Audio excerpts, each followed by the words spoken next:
বর্তমান পরিস্থিতিতে প্রতিটা স্কুল এই ফুটবল বাধ্যতামূলক হওয়া উচিত।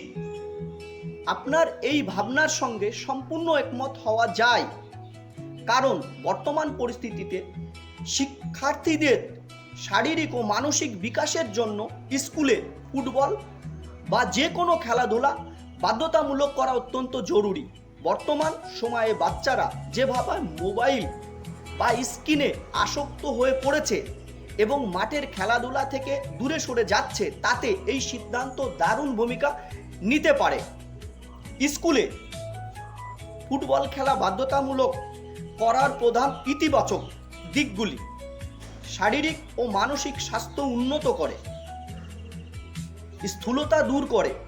নিয়মিত ফুটবল খেললে অতিরিক্ত ওজন বা ওবেসিটির সমস্যা কমে, হাড় ও পেশি মজবুত করে।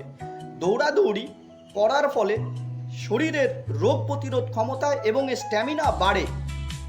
মানসিক চাপ কমায়।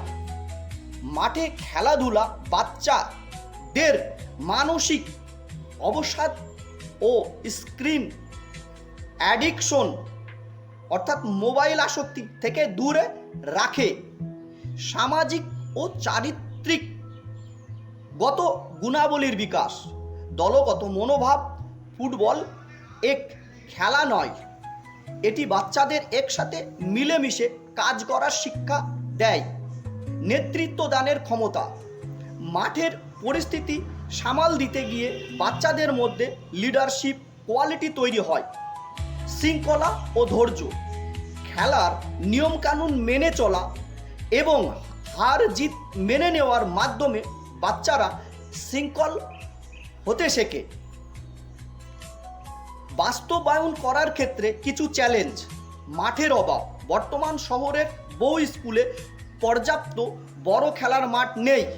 পরিকাঠামো ও ট্রেনার, দক্ষ পিটি শিক্ষক বা ফুটবল কোচের অভাব একটা বড় সমস্যা।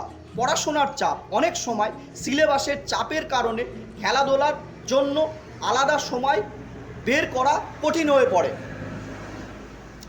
বাস্তব সমাধান: যেসব স্কুলে মাঠ নেই তারা কাছাকাছি কোনো স্থানীয় ক্লাবের মাঠ বা সরকারি পার্ক ব্যবহার করতে পারে।